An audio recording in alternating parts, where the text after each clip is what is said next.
اور دیگر کام کے لیے تو کام والی آتی تھی، لیکن کھانا یہ دونوں بہنیں ہی بناتی تھیں۔ ہمارا دل بھی اب سعودی عرب میں کام کر کے بھر چکا تھا۔ ہم نے کافی رقم اب پس انداز کر لی تھی۔ ہم کراچی واپس آ گئے اور دونوں نے پارٹنرشپ میں ایک کمپنی قائم کر لی، اور اللہ کے حکم سے یہ کمپنی بہتر انداز میں چلنے بھی لگی۔ ہمارے واپس آنے کے بعد بھی ہماری بیویوں کا وہی روٹین رہا۔ ہمیں بھی زیادہ فکر اس لیے نہیں ہوئی کہ جو بھی ایک گھر پر ہوتی تو پوری ذمہ داری سے تمام گھر کو سنبھالتی۔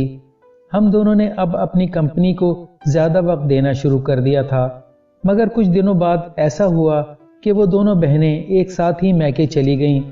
کہا کہ امی کی طبیعت صحیح نہیں ہے، اس لیے ہم دونوں کچھ دن وہیں رہیں گی۔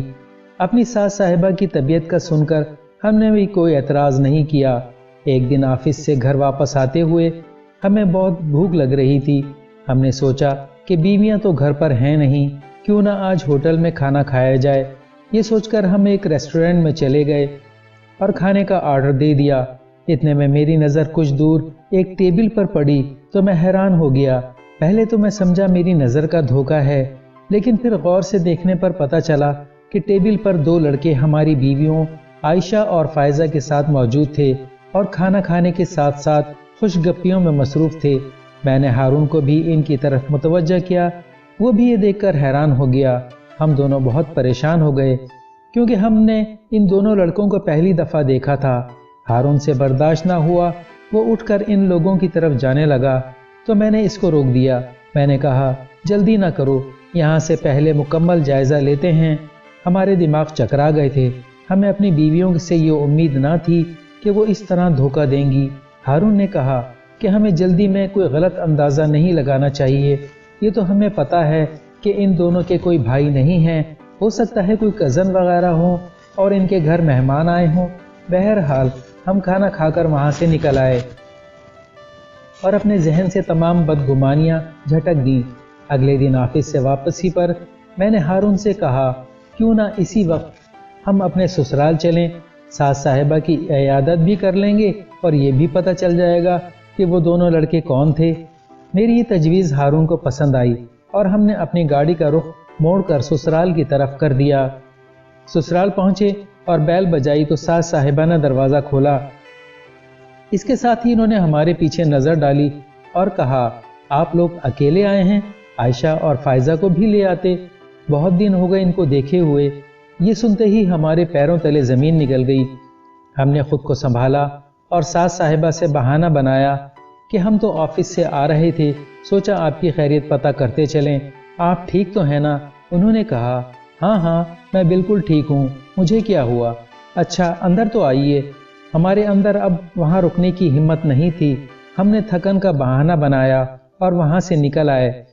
ہم دونوں کے دماغ سن ہو چکے تھے۔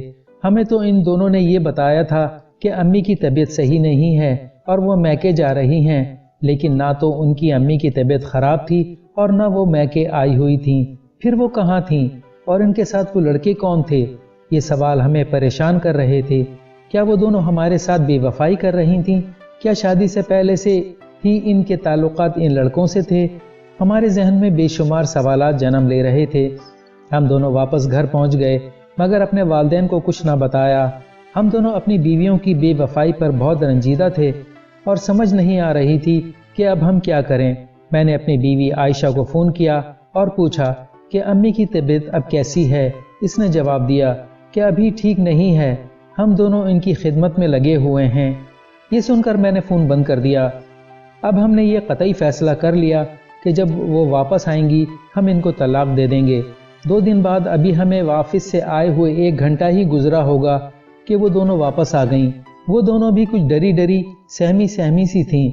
ابھی ہم ان سے کچھ کہتے انہوں نے خود ہی ہم سے کہا ہم آپ لوگوں سے کسی کو ملوانا چاہتے ہیں۔ ہم دونوں انتہائی غم و غصے کی کیفیت میں تھے۔ اتنے میں انہوں نے آواز دی، وہ دونوں لڑکے گھر میں داخل ہو گئے۔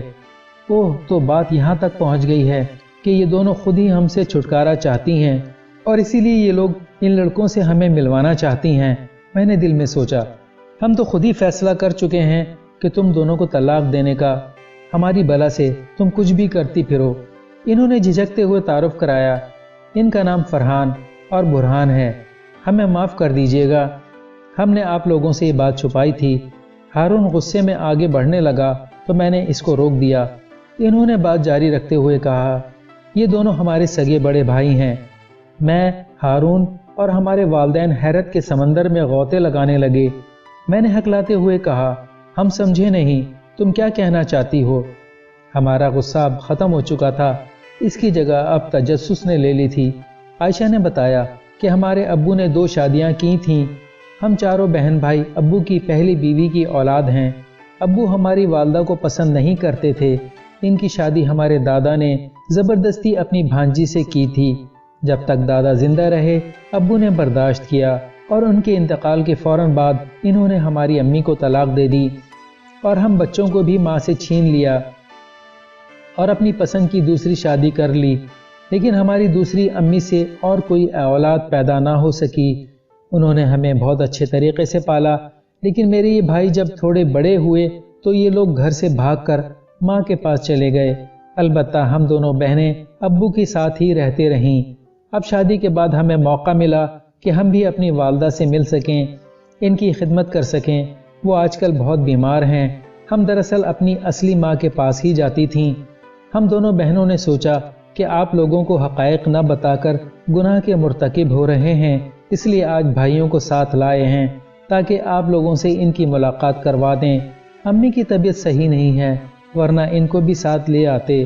یہ ساری باتیں سن کر ہمارے ذہنوں سے بہت بڑا بوجھ اتر گیا، اور ہم نے اللہ کا شکر ادا کیا کہ جلد بازی میں اپنی بیویوں کو طلاق دینے کے عمل سے باز رہے۔